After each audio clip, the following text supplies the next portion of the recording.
With the inaugural publication of this new newsletter, Accurate Lines, we are very excited to welcome Dr. Michael Rosen for his interview today.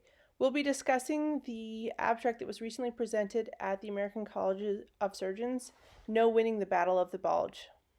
Okay, so tell me, obviously you presented this, No Winning the Battle of the Bulge. What made you look into your recurrence rates? Obviously, you've done literally thousands of these at this point. What made you not believe the data that was out there already?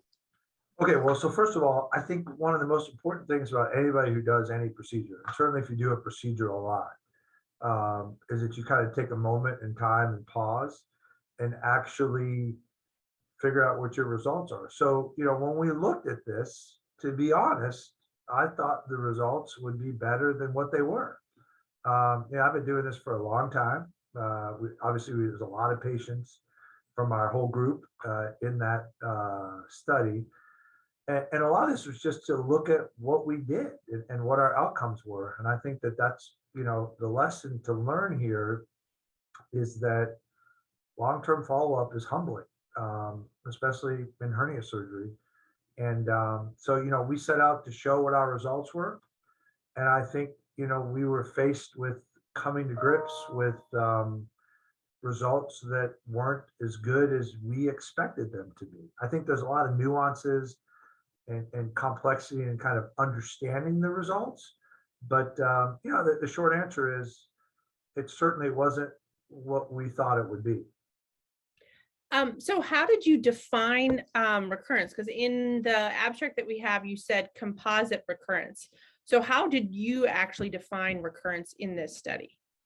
So let's talk about that for a couple of minutes, because I think recurrence is one of the things that I have learned over the last probably 5 to 7 years, particularly running clinical trials, that is much, much more complicated of a diagnosis to make. And I thought it would be quite easy.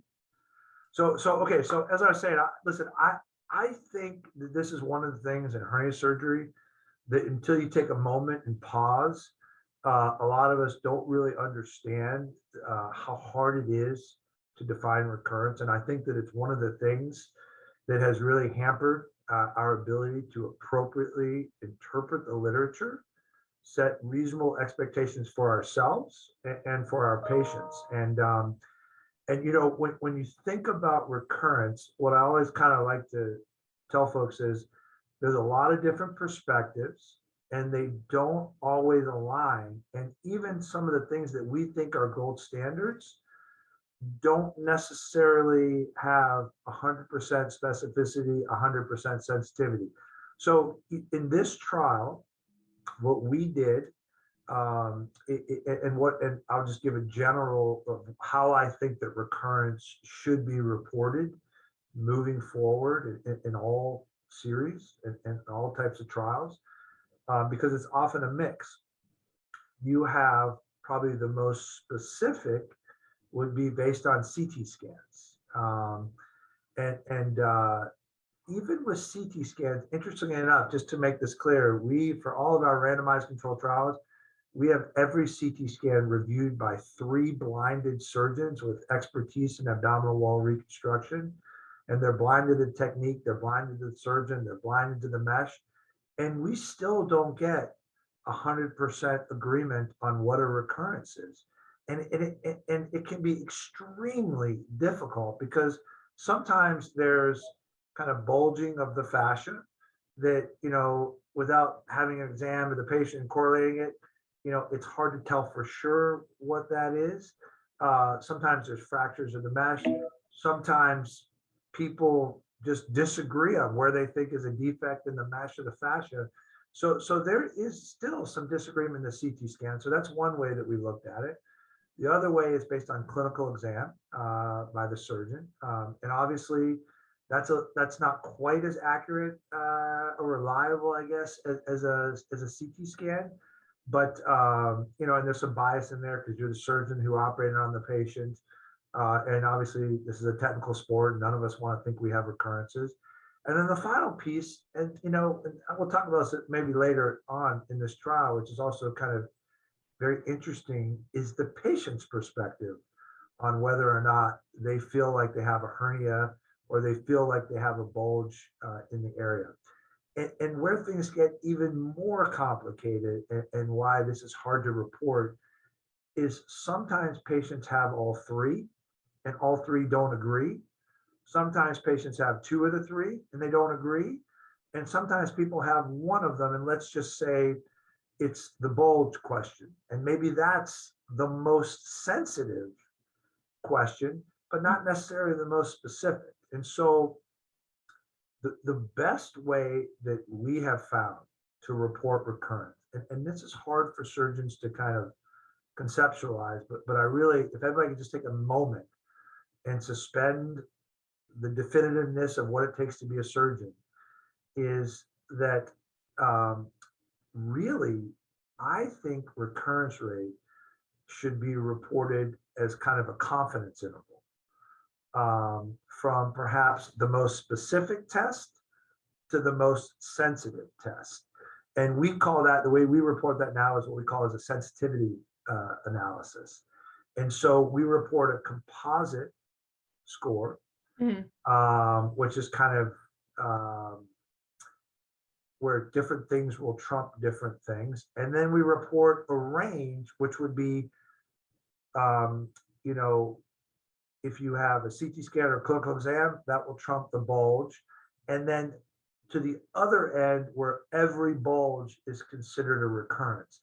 Now, what's really important about that, and specifically in this paper, in this trial, why that matters is, you know, this was, I think it was like 1,400 patients or something. They all don't have clinical exams or CT scans because that's impossible in the United States.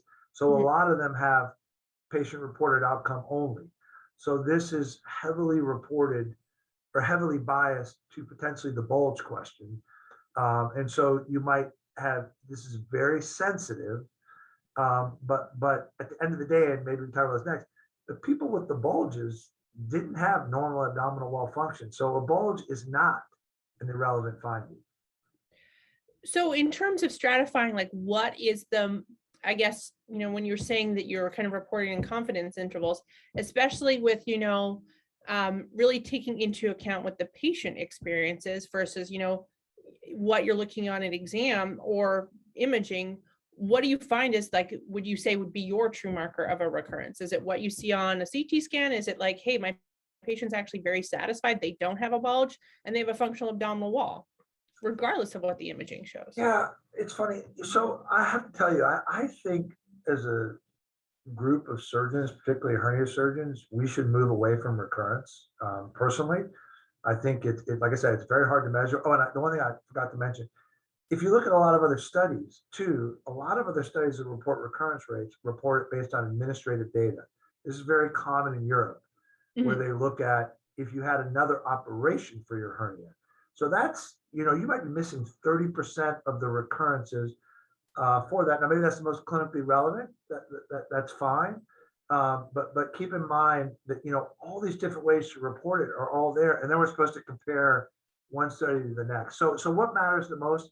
You know, honestly, I think everybody's fixated on recurrence, but I would tell you, I think a better thing where I'm kind of moving forward, and we have a couple studies on this, is actually looking at what's called a decision regret scale, where there's great validated tools that actually measure a patient's regret for having an operation. And ultimately, isn't that the most important measure? Because at the end of the day, as hernia surgeons, like, you got to keep in mind, you're not a cancer surgeon. You're not really saving people's lives. This is a quality of life operation. That's very important. This is what I do every day of my life. I believe that operating on people's quality of life is incredibly important. But probably the best measure for that is decision regret.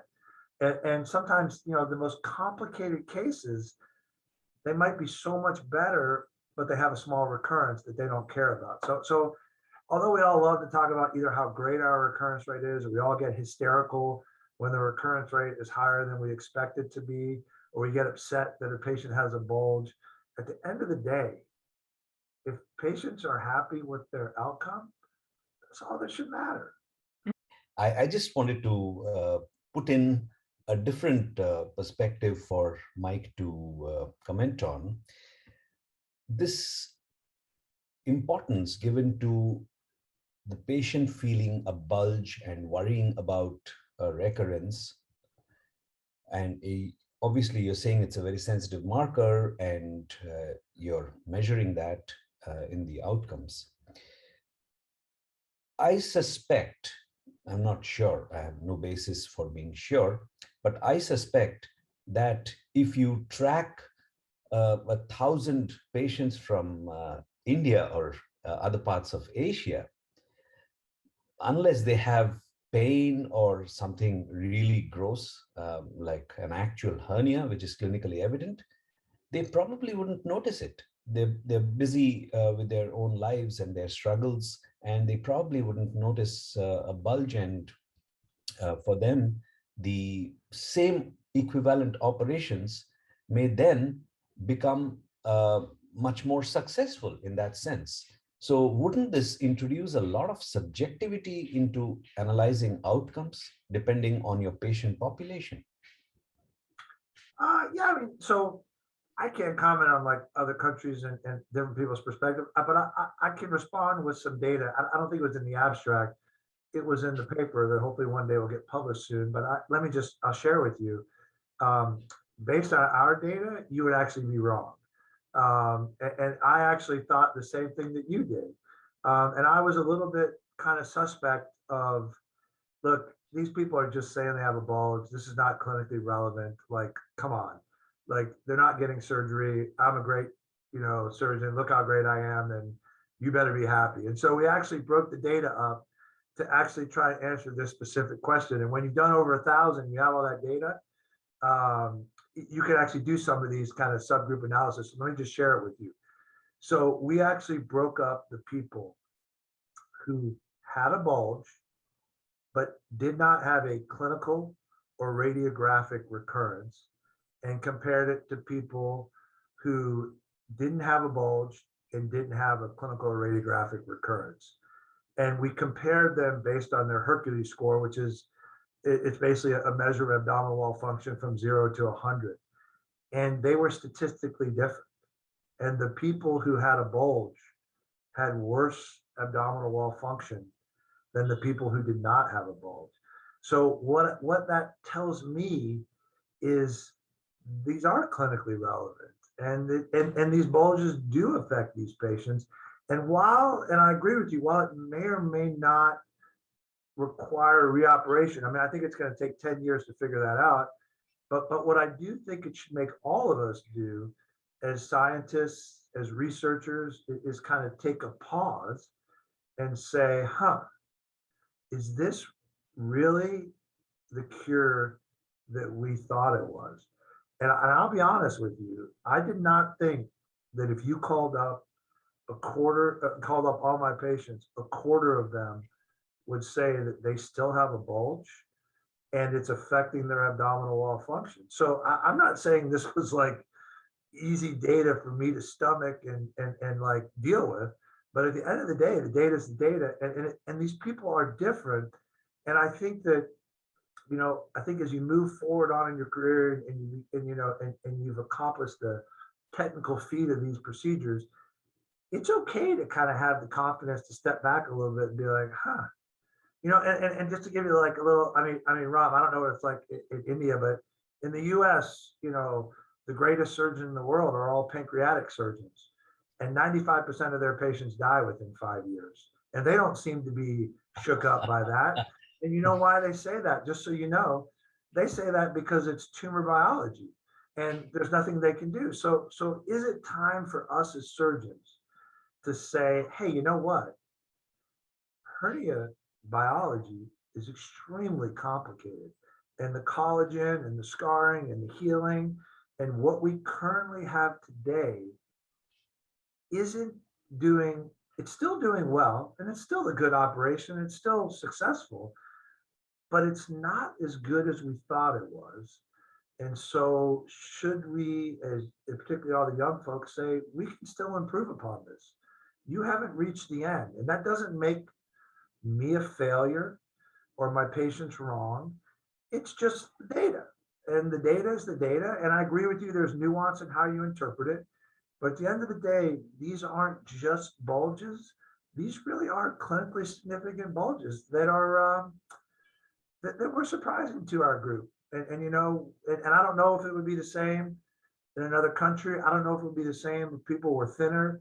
I mean, all those things I put out there to everybody else, you know, collect your data, follow your patients up, apply the same metrics that we're applying. And you might be right. It might be like nobody really cares in India or Asia, and people in America care about bulges. But you know, it's hard for me to comment. But this is not just a bulge yes question. This is yes to the bulge and a clinical change, a statistically significant and clinically relevant difference in your reported abdominal wall function. And the last piece I'd say about that, which I think is why this is so important, is because as we now, and there's certainly, at least it appears to me, maybe I'm wrong, that there is a trend that kind of everybody needs a TAR now, and everybody needs this operation, and it's not working to the extent that we all thought it was. Maybe we need to start with some smaller things first and save the big one as more of a palliative operation. But you know, again, that's unknown. So now that you have this composite recurrence of a quarter of your patients, how has that changed how you counsel your patients and your overall practice, for especially for those people that seem to be like minimally symptomatic with a pretty like large or even like a medium-sized hernia? Or, you know, is there a different conversation in clinic before you counsel these people for an operation? So a couple of things I would say. Actually, one thing that really has changed, and I think, Rob, this goes internationally too, outside the US. My biggest suggestion that I think people should take from this data, instead of immediately resisting and fighting it, is to say, this is what I do. When I talk to a patient now and they say, hey, what are the chances that my hernia will come back? My answer to them is, well, it depends on how I ask you the question. If I think there's a chance that you'll need another hernia operation from me, that's probably 4 or 5%. If I think that you might report that you have some pain inside your abdomen when you lift up, bend over, touch your toes, that might be like 10 to 15%. If I ask you if you have a bulge and your abdominal wall function isn't quite back to normal, about a quarter of people might say that they notice a bulge. Will you still be able to live your life and do what you want to do? Yeah, of course.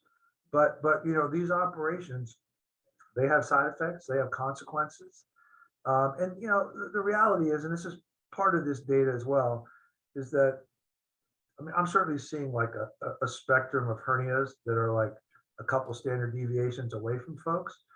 But even then, you know, these aren't all disastrous hernias. These are some routine ones. So I try and use it to just set reasonable expectations for folks.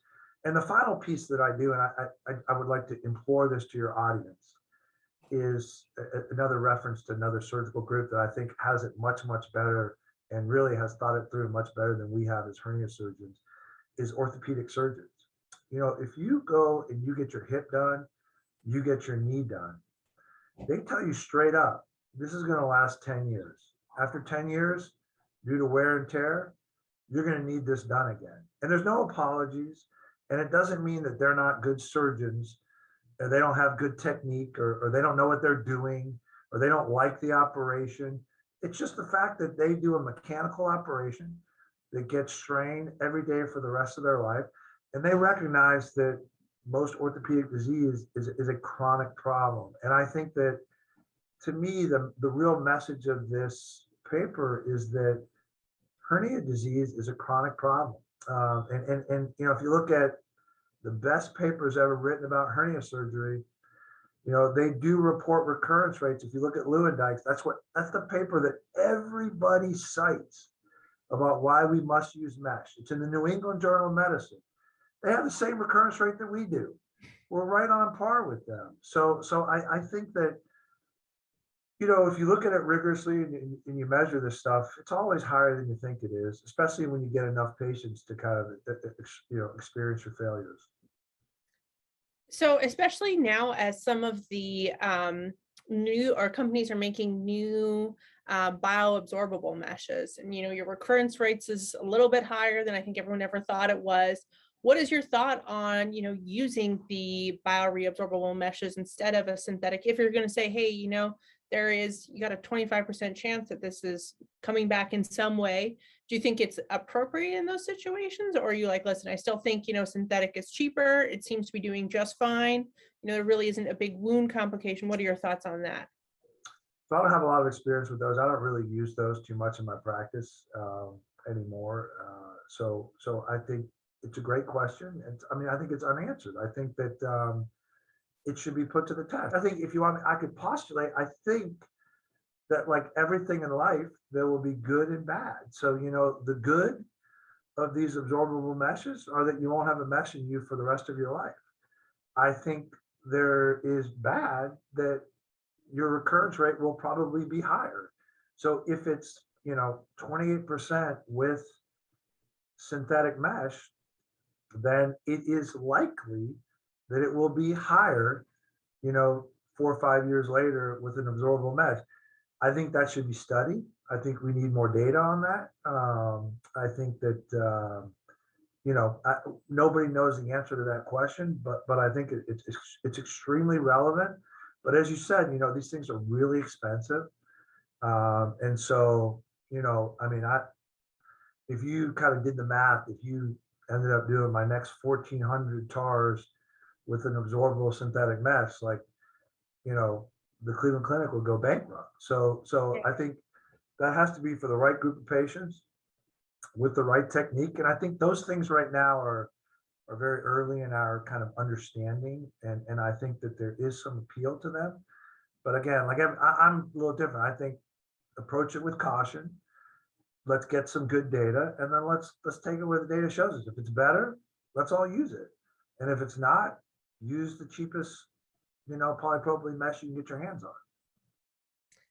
You have been able to do something that a lot of hernia surgeons have not been able to do, which is like get good follow-up. What is the key to getting people to come back? Because I feel like, hernia operation goes great. They don't really want to see you again. A hernia operation goes terrible. They also don't really want to see you again. So how is it that you've been so successful in getting people to follow up and getting the CT scans? Okay, so first of all, the first step to it is actually goes further back, which is actually getting their data right when you do the operation. So I can't stress enough. I'll always take this moment to get on my soapbox. You need to be involved in a database, a collaborative, a registry.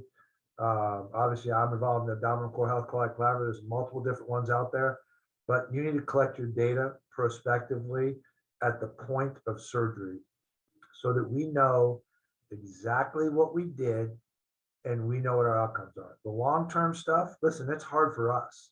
I think the first and foremost, you have to have the courage to want to know your long-term data, and you have to have the drive to want to go get it. So we have a whole system. It's not perfect. I think the follow-up in this was only about 80%, which is good, but not, off the charts. And this data, a lot of this data, like a lot of people who are doing well don't want to come back in. We encourage everybody to come back in for a CT scan. I can't remember the numbers in this trial, but I think maybe about half the patients had a scan, but I can't remember for sure. So we call patients, and what I do is we have, college students who want to get to medical school or medical students, pre-med, whoever, we'll let them get involved in a paper, and their job is to call people. I think a lot of it's just using your resources. We're pretty limited. We don't have a lot of money to kind of get people to do it. But I think if you want it and you use the resources around you, and a lot of these PROs, while they're maybe a little bit sensitive to some of the measurements, you don't always have to have people come back in for an in-person visit. So you can get their abdominal function, you can get their pain, and you can get at least a general concept of what their recurrence, might be. So one of the questions that I had in mind was, how many of these patients in your study who had bulges eventually ended up needing surgery, or your study did not look at that? We don't know that yet. I don't think we know that. I think, I think that's one of the hardest things to kind of figure out. I mean, I think it's going to take like 10 years to figure that out, which is that, which I would add to your question, like, what about the people who have a CT finding of a recurrence, but they don't feel a recurrence? Like, what happens to those people? So we don't know that yet. We'll have to wait and see. You know, what happens to people with a bulge? They go on to have deteriorating function, and they ultimately, this is kind of a look at one point in time. I think that's great, kind of further work, and it's a great question. I my if I could kind of guess the answer to that is probably a lot of them won't go on to surgery. So again, kind of going back to like, what's your measure of success, right? If your measure of success is just, I don't want people to get another hernia operation, then I think we're doing great. If your measure of success is, I want the person to have, you know, fairly high quality of life and abdominal wall function, you know, I bet you the people who have a bulge, they have slow deterioration of their abdominal wall function. And so they might not go to surgery, but they might have worsening abdominal wall function scores. And again, I mean, I think it all depends on what you think is the most relevant. And I think that we need to move away from kind of what makes us feel successful as surgeons, which means just not reoperating on people and not having infections, and more to what makes a patient kind of measure success, which is often more quality of life driven things like pain, function, you know, bulges and whatnot. So I think kind of where we go as a group of surgeons and measure, because, you know, this isn't like doing a pancreas transplant, right? And all you got to do is measure the glucose and you figure out whether it worked or not. This is a much more complex disease. It doesn't have one outcome measure that everybody agrees on that matters.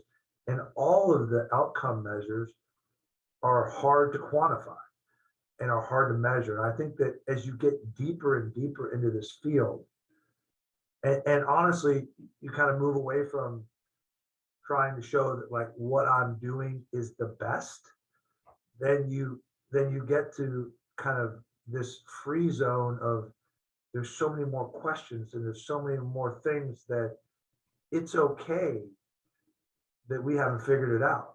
It's okay. You know, maybe the results will be different by different people, by different approaches. Like, it's okay that we don't have the answer. Nobody needs to panic. We can just relax and keep studying this stuff. It's a very interesting approach to life. It is part of certain modern philosophical approaches, which is embracing uncertainty. You cannot have certainty in everything in life. So I totally, you know, that resounds in my mind about what you said. Well, wait, Rob, let me add to that before you ask me the next question. Let me just add one thing, because I totally, listen, if we can all agree that nobody in the planet will agree on how to fix a 1 centimeter hernia for an umbilical hernia, and everybody's got 5,000 ways to do it, how on earth can we think that we have reached the answer to a 15 centimeter complex hernia? Like, it's crazy to think that we're there. And the fact that like we found out that like, hey, we're not as great as we thought we were, that shouldn't surprise anybody. I've never been as great as I thought I was my whole life. It just hurts to like write it on paper. In the people that did have a recurrence, was there any sort of, whether it be a bulge, especially the bulge question, I would say, did you break that down to look at any sort of factors that predict whether or not someone would have a bulge afterwards? Like, you know, worsening abdominal function to begin with, defect size, fascial closure. Did any of those things matter, or was just kind of like, you know what? Yep. So certainly a lot of the people, so there was no one defining thing, but there were several things that kind of showed up in our multivariable analysis. Number one, if you can't close the fascia, you're more likely to have a bulge. And obviously our group, I think we closed the fascia in about like 92, 93% of the cases. The ones that we did not, those are very large hernias. Kind of begs the question of, you know, potentially with Botox or some other adjuvant thing help with that. I think that needs data. I'm talking about huge hernias here, these aren't like small hernias. So I think the answer is still out there for those. I certainly have counseled patients with that. Say, look, I'm going to probably make you 70% better. But the fact that you've had 10 operations to get you to this point, I'm not going to cure you anymore. I think there were meshes that broke. I think this is a new phenomenon in hernia surgery, is some of the meshes break, some more than others, but all of them have a capacity to break in the middle. And that's even sometimes with fascial closure, they break in the middle. So this is something that we're seeing now with all different types of, particularly medium weight mesh. I don't think we have enough yet to know. Actually, I think you need a registry for this in order to figure it out, because you need thousands of patients to pick this stuff up, but mesh breaks. And then other than that, I don't think there was anything else that kind of really completely stood out. But I think this is kind of like, and again, that's what I'm trying to get at. Like, this should start the conversation for everybody else now. What is your bulge rate for your patients? Is it 25% like we have? Does it matter? Do you have to reoperate? How much do the patients care about the bulge? I think that is the future where we need to go. And this is kind of like the first step of that. Mike, about mesh fracture, I have two questions. One is, do you think your technique of multi-quadrant fixation of the mesh is actually a contributory factor to mesh fracture? And if the mesh were laid without fixation for the most part, or minimal fixation, it would kind of prevent mesh fracture, because at the points of fixation, you'll have greater concentration of the forces, the distracting forces. That is one. And the two is, if you believe that all meshes fracture at some point, have the potential of fracturing at some point, does it make sense to use heavier meshes, which may have greater resiliency to tensile forces? So in which case, it also brings in ancillary interesting factoid that there is a mesh made of PVDF, which is available in Europe and Asia. I use it in India.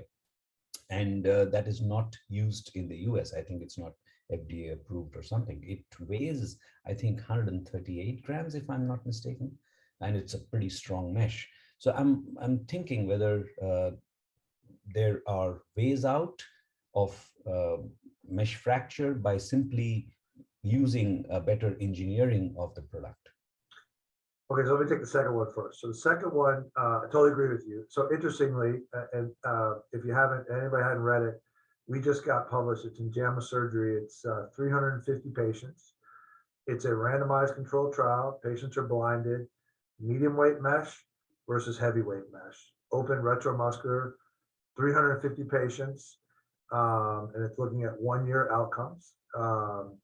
And we had hypothesized that people would have less pain at 1 year with the medium weight mesh, because there'd be less of a foreign body sensation. And as it turns out, there's absolutely no difference. There's no difference in wound complications. There's no difference in mesh issues. There's no difference in the patients saying that they have a sense of the mesh. So our group, interestingly enough, has universally, based on that data, we use heavyweight mesh now. We use standard polypropylene mesh. The only times that we don't do that are in a contaminated case. I think that that would need to be studied. We use medium weight mesh because I think you're giving up some, although there are now large reported medium weight meshes. I don't have enough experience to really comment on that.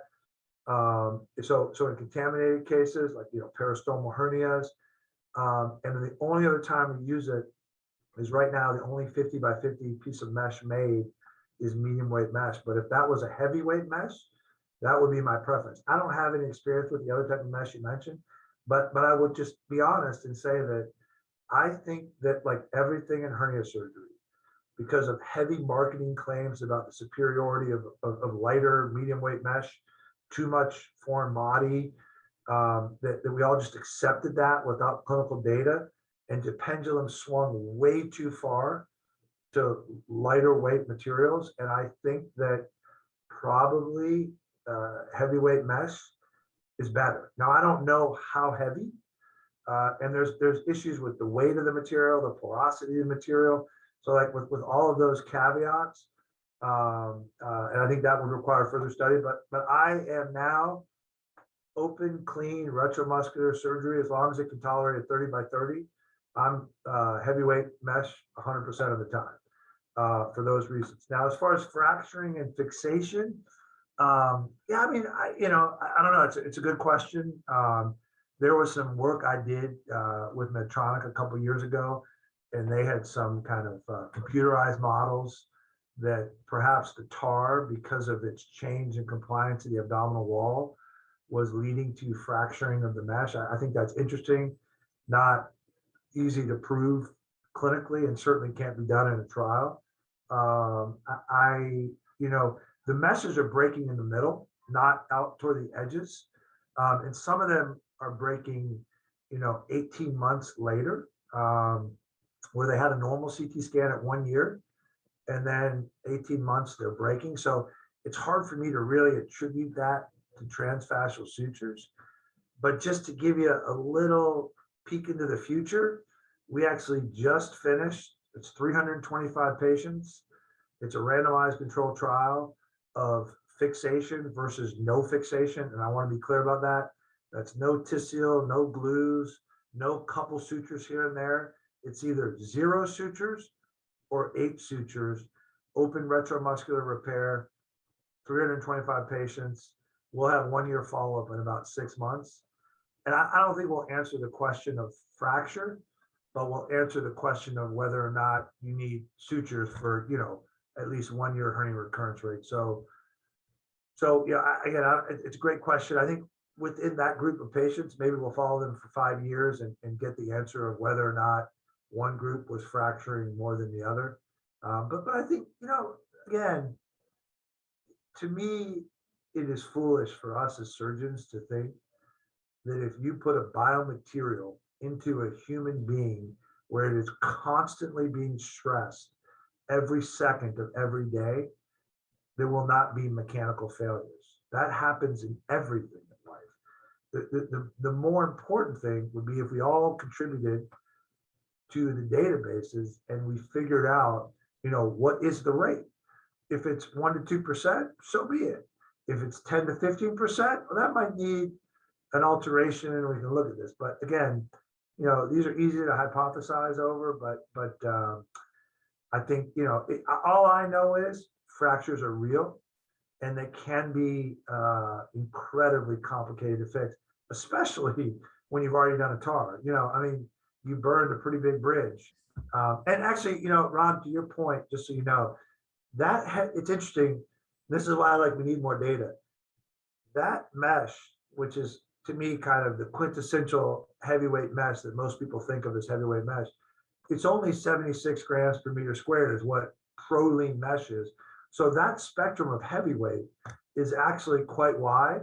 And it particularly as you get to some of the bigger meshes, it isn't clear whether, I think the next trial to do would be like a Prolene 76 grams versus your mesh at 130, and see if we can kind of figure out subtle differences based on just the heavyweight category. But just remember, all these categories were arbitrarily put forth by the marketing departments, not by science. So there's not a lot of logic to it.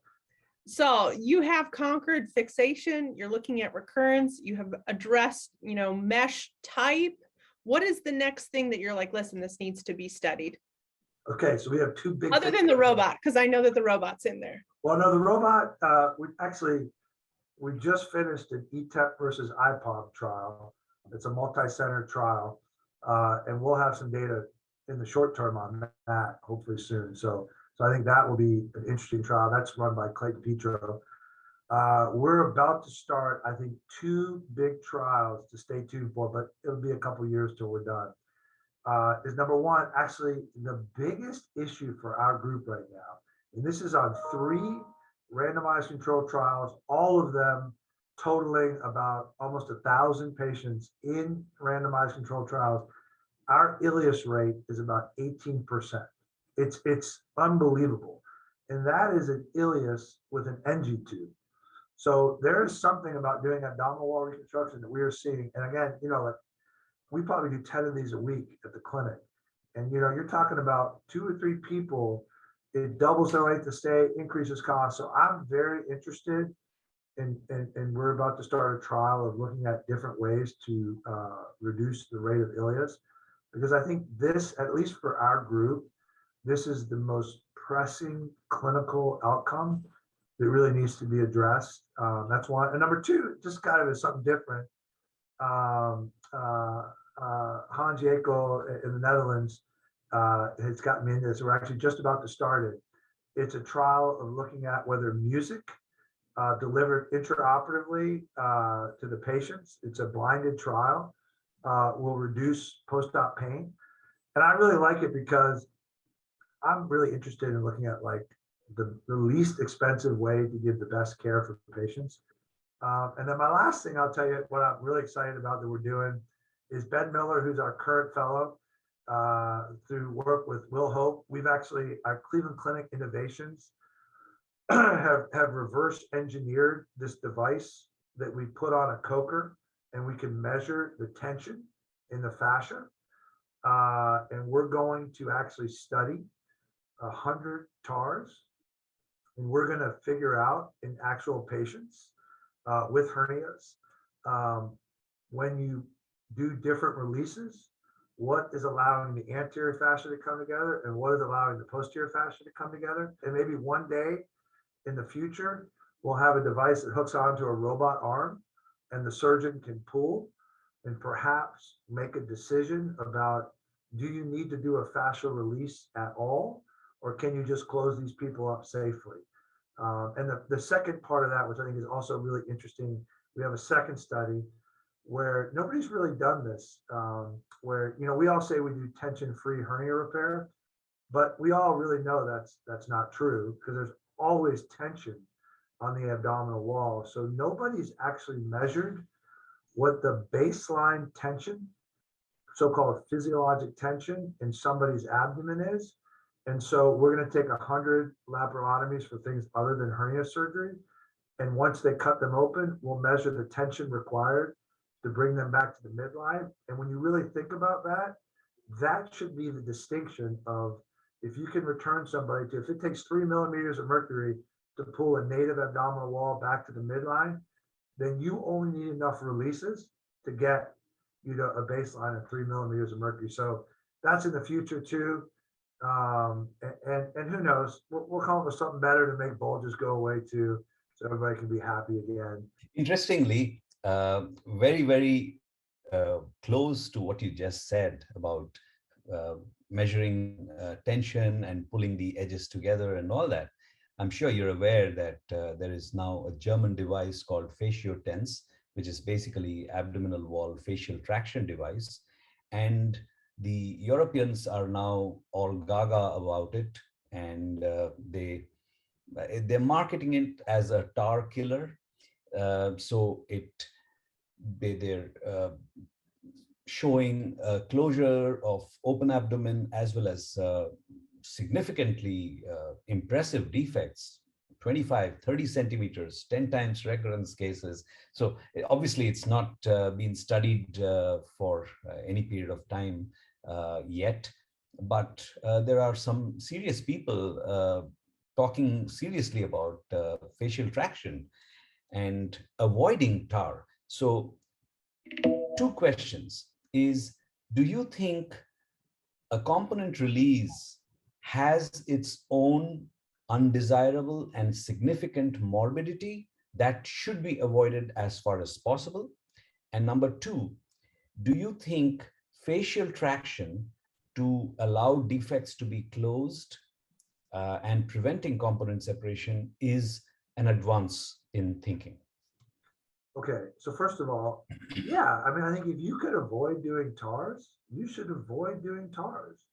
I think component separation, whatever type you do, these are incredibly morbid procedures, and they have devastating complications, even in expert hands. So if there's a device that could limit the amount that we do, great. I mean, like, listen, it's never good to be like inflammatory. Like when you say tar killer, everybody's gonna freak out and feel like, oh, why do you hate the tar? But like, listen, I think if you can limit the amount of people who are doing this procedure on patients that don't need it, that's a tremendous advance. But I'm gonna come back at you for a second, Rob. I'm gonna ask you a question. Why do you do a tar? What's the point of the tar? Cutting the transversus abdominis muscle, what's the point of it?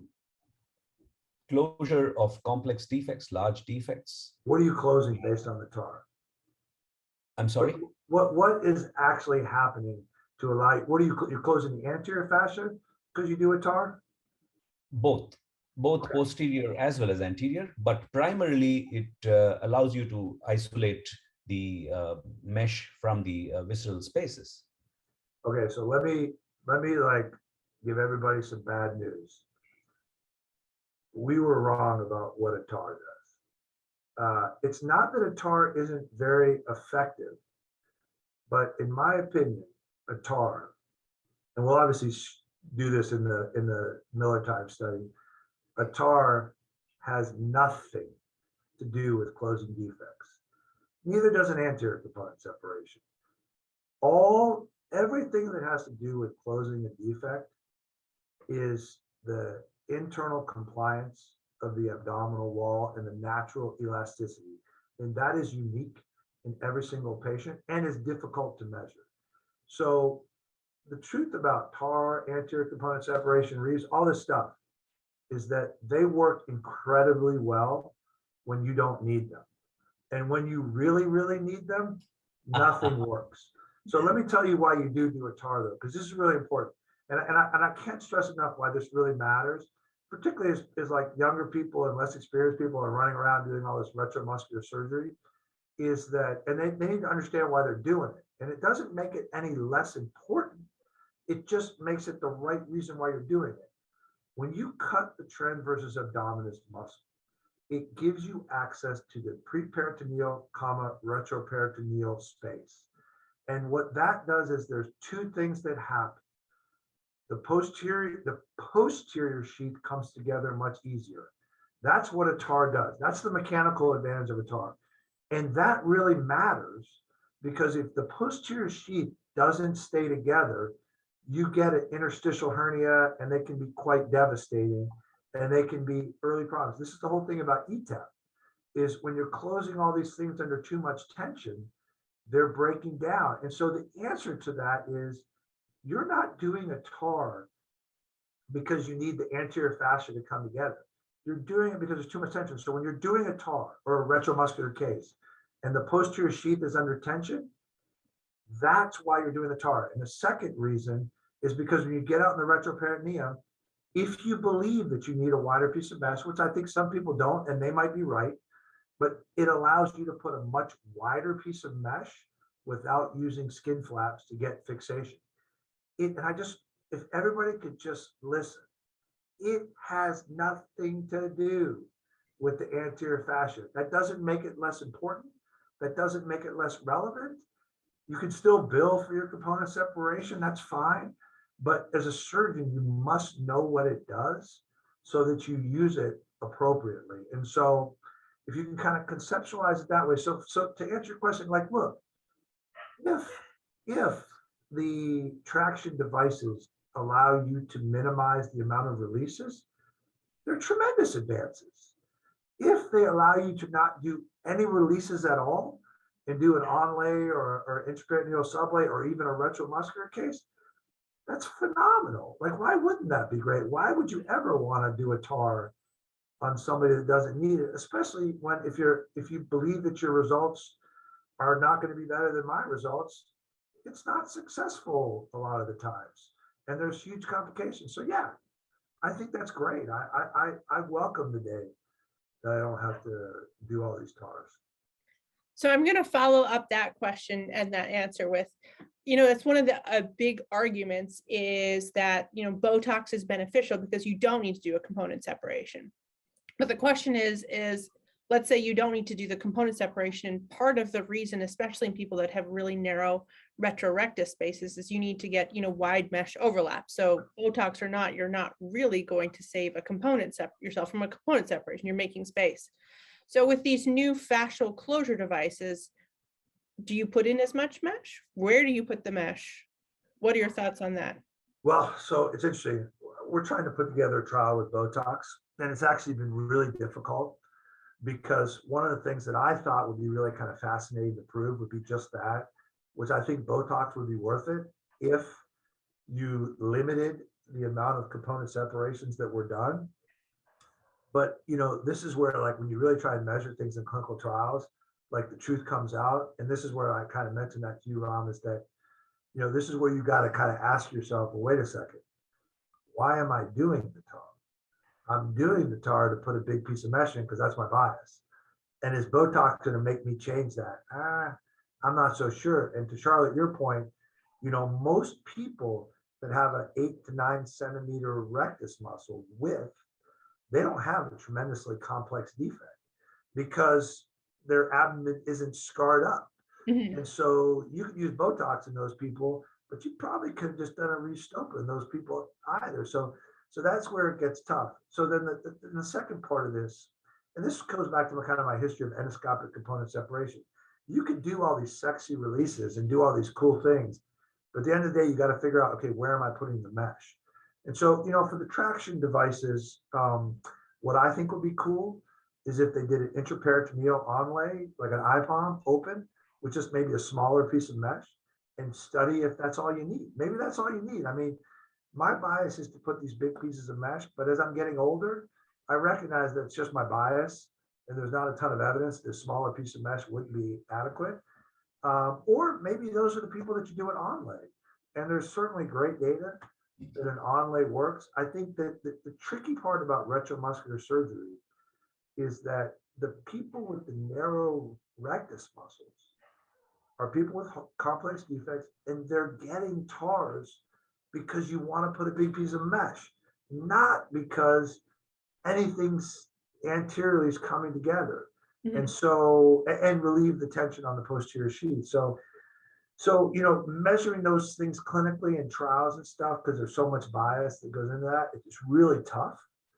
But I think that, I mean, I hope those guys do those studies. And I hope, quite frankly, they have a control arm that's TARS, and they measure the consequences of both and figure out, always, it should, I mean, in hernia surgery, right? Like, a little bit of me, I mean, honestly, I feel like hernia surgery, I've watched this grow, has gotten to the point where, like, it would be, if we were colorectal surgeons and you had a unresectable adenoma in the right colon, and the answer was to do a total proctocolectomy with the ileoanal anastomosis, because you got to blow up the whole colon because it's still the colon and you don't know what could happen with the colon. I mean, it sounds crazy to think about that, but like Your Twitter follower count just crashed. I mean, it's crazy, but like Yeah, Twitter. all of our hernia operations now are drop a nuclear bomb or you are a complete failure. And like, this is not what surgery, this is not good surgery. I think we should be keeping routine cases with routine approaches, save the big guns for the failures that will happen. But with the big guns, as I've shown you, which is why I'm here today, failures happen too. And man, it's hard to stomach.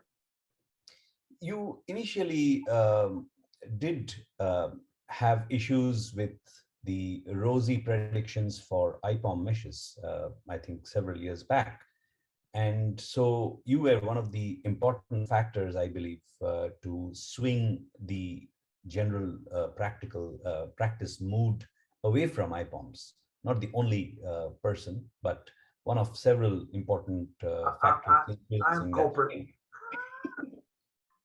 So now, having spent your, a substantial part of your career demonstrating the efficacy of retromuscular approaches and complex approaches.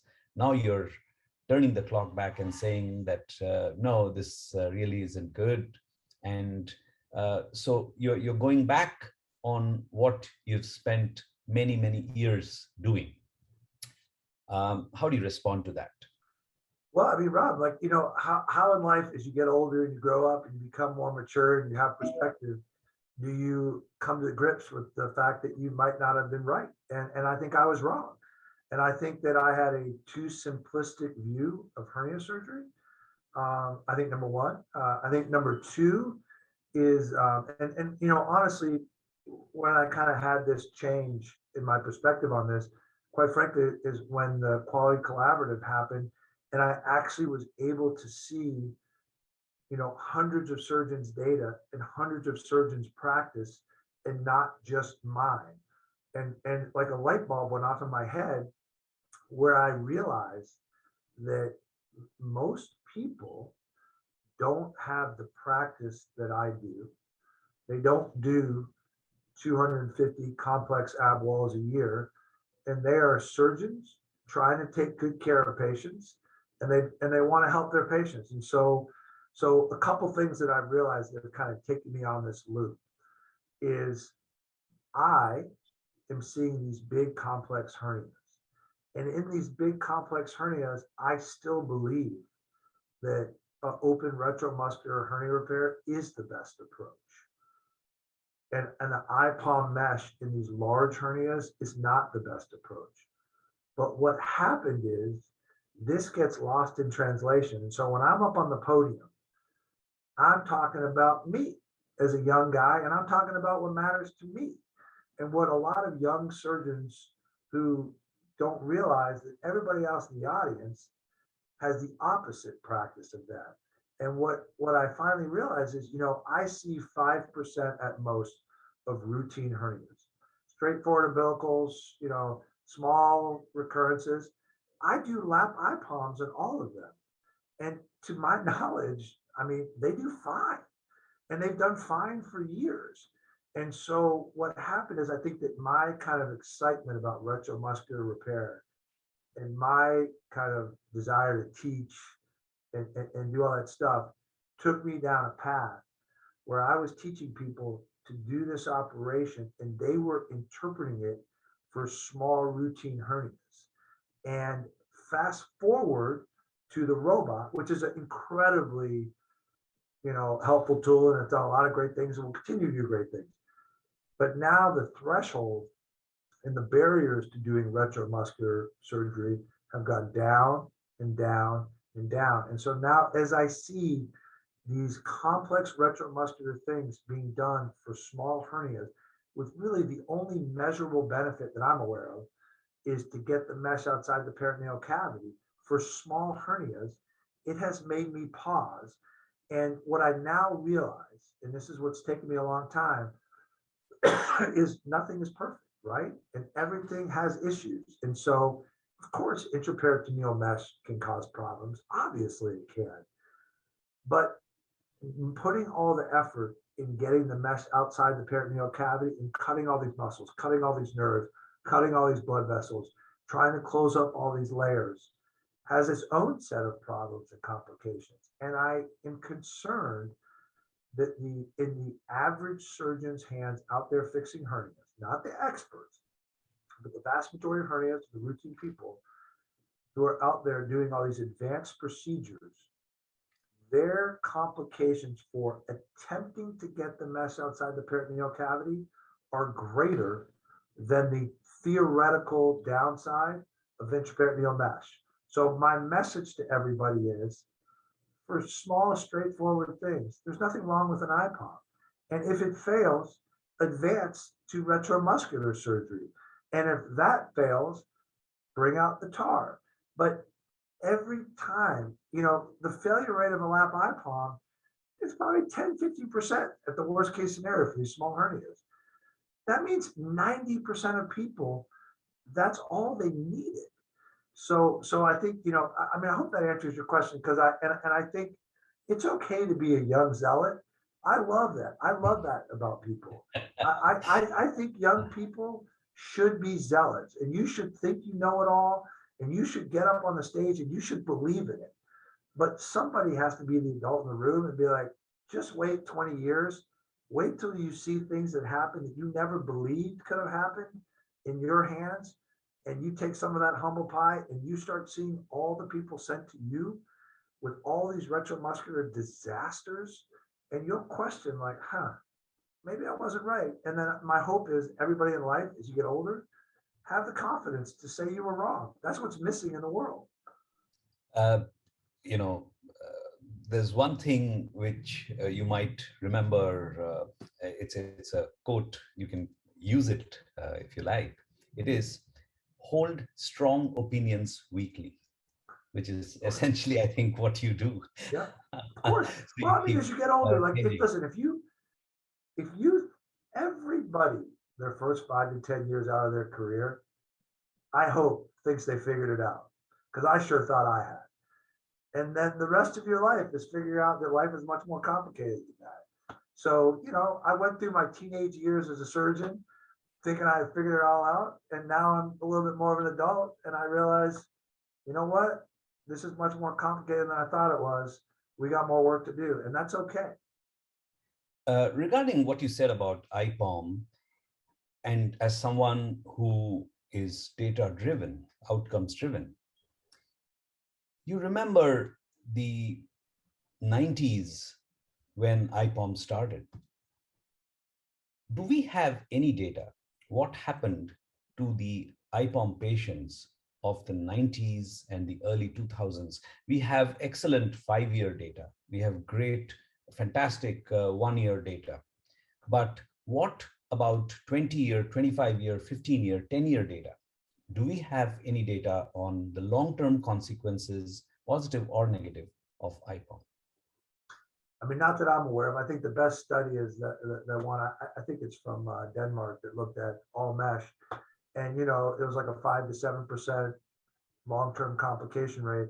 And I think it's so important to mention that's the best data we have, and that data, it didn't make a difference where the mesh was placed. It didn't make a difference. Like, so my message to all the residents is, hey, look, all mesh can be bad, and all mesh has some good.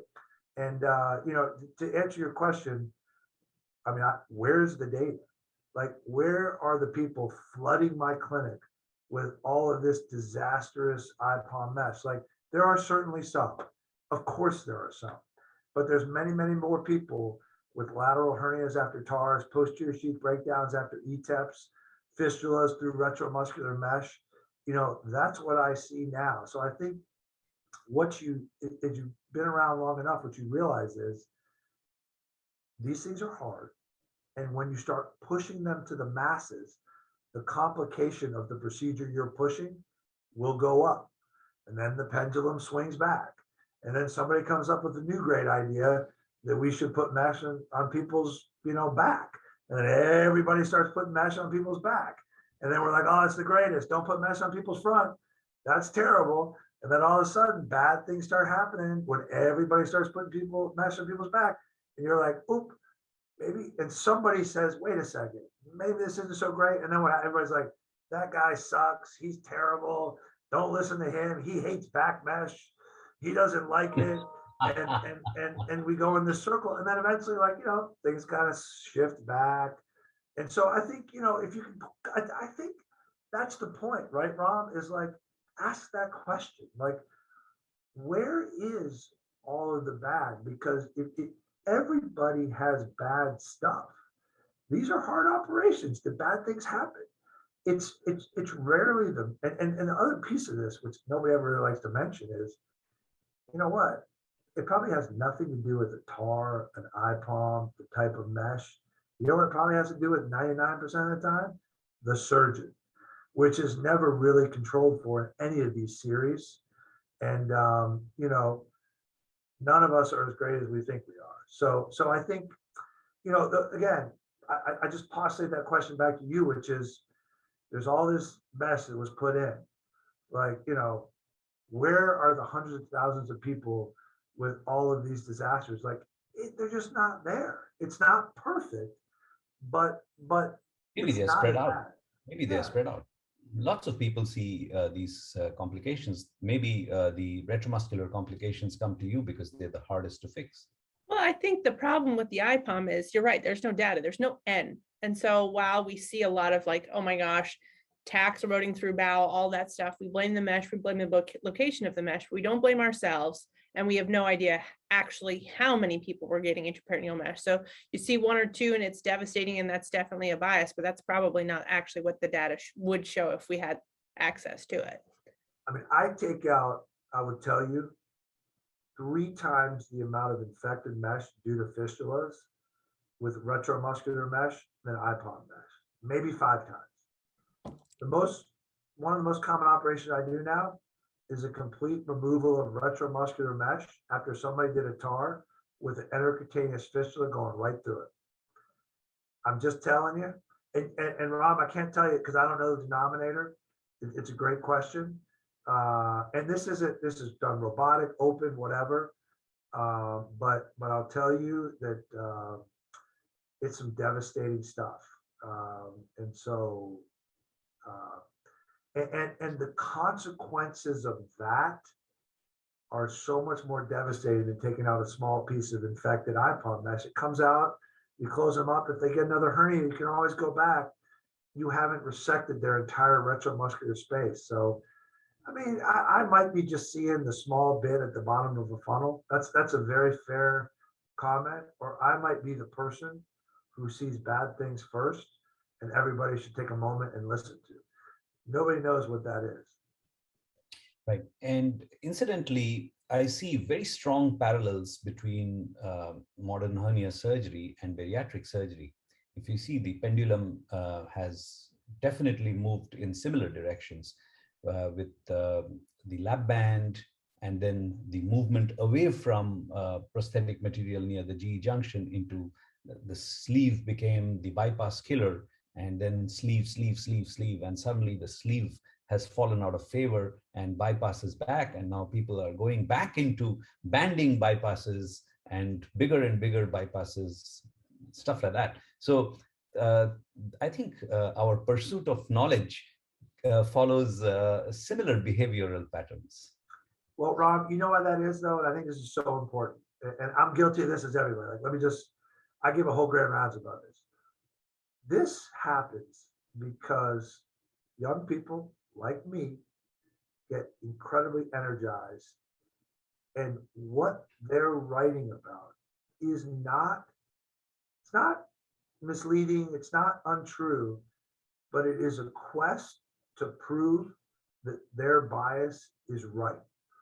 And so when they look at the data, they look at it with rose-colored glasses, and they're looking to show that, like, hey, what I do works, it's great, and every one of you guys should be doing it. And that happened with the band, that happened with the sleeve, happened with the bypass, it's happening with the SADI. Like that's how it is, right? Like, I came up with this idea. This is my baby. So, like, you guys, look how great it is. All you guys start doing it, and let's go. And actually, it's one of the things I love most about the Quality Collaborative, about doing randomized controlled trials, is it's much more, it's not look how great I am. It's trying to be more of a quest for just what is the truth here? Like, what is the truth? All of us take the truth and do with it what you want. If you want to keep doing, like, look, I published this paper. I'm still doing TARs. I'm working to improve on it. And I feel like there's improvements with a different type of weight of mesh and some quality of life things. Like, I feel like I can make it better. But the truth is the truth. And so it doesn't mean we have to abandon it.